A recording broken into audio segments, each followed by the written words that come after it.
5 seconds to go. Start. Mr. Deputy Speaker, sir, I think the House will agree with me that the Health Minister, while piloting this bill to us, made a very brilliant and studied presentation and explanation on the various provisions of this bill, and I wish to join other honorable members in congratulating warmly the Health Minister for the initiative and imagination with which he has been dealing with this terrible problem.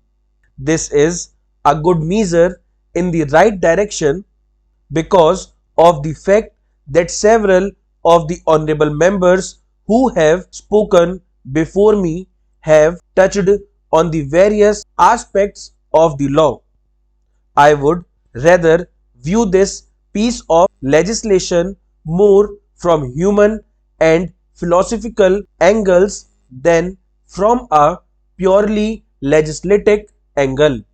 A piece of legislation such as this, which is a social economic legislation, obviously is to be preceded by public opinion and backed up too by public opinion. I understand that it is only the pressure of the public opinion which has compelled government to proceed in the right direction, and they have rightly gone, but it is the continuous pressure of public opinion which will make the government find out what are the effective ways and provisions in the legislation and what are the defective things which can be later on removed by further amendments. I hope the government will have a constant eye on how the public opinion reacts to the various legal and penal provisions contained in this measure. The post-war period, particularly since 1945, has been a period of tremendous advances in science and technology, but the trouble is that though science and technology have advanced, that advance is unaccompanied by an equally good advance in spirituality and truth.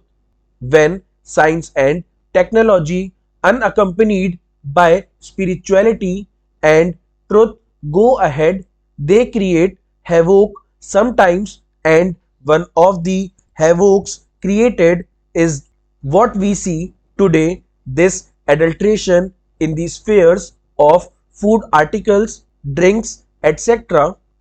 This unsocial attitude and profiteering mentality about which the minister made a very right reference in the beginning of a very small minority has a tremendous impact on a big majority, I should say the entire nation.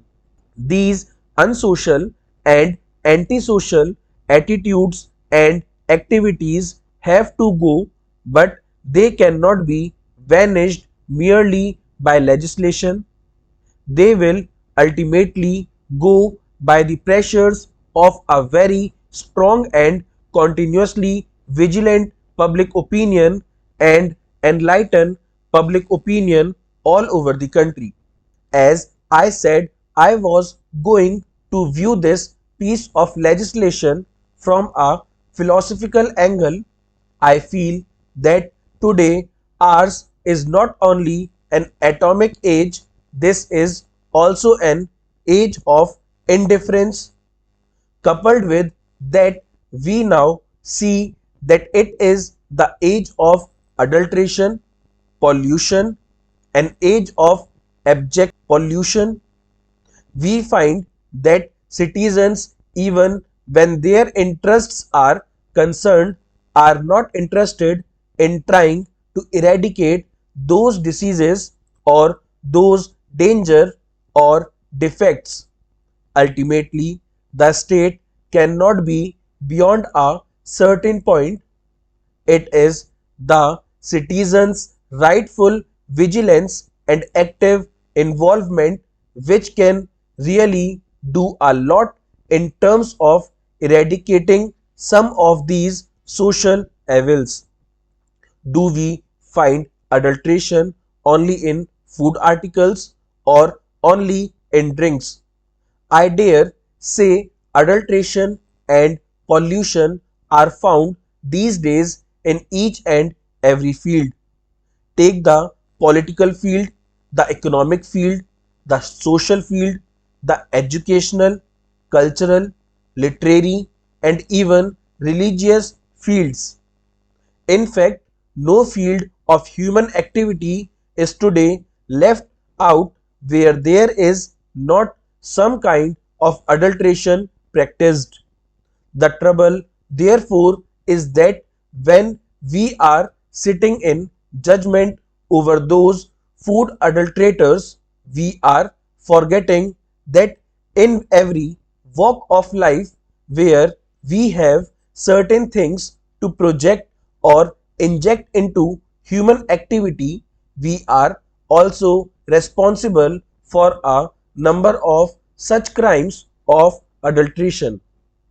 Therefore, I feel that when we look at this problem, we should not forget to look at this problem in its totality also. When it comes to food and drinks adulteration, I want to say that it is not only injurious to health, but it means slow and systematic and daily death. Death may come at the end, but before it comes, finally, the man is failing in health, failing in the energy, and failing in exhibition because of the adulteration.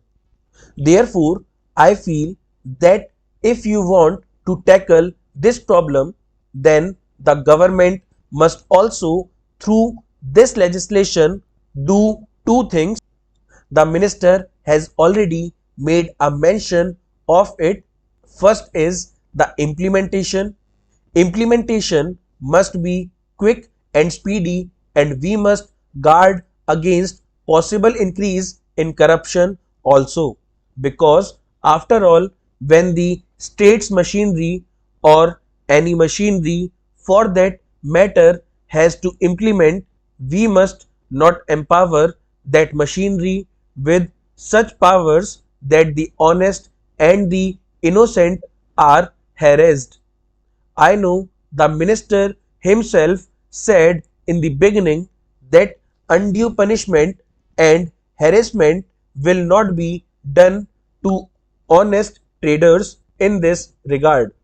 Therefore, I want that the implementation should be quick, and at the same time proper safeguards should be there to see that corruption does not creep in a greater amount.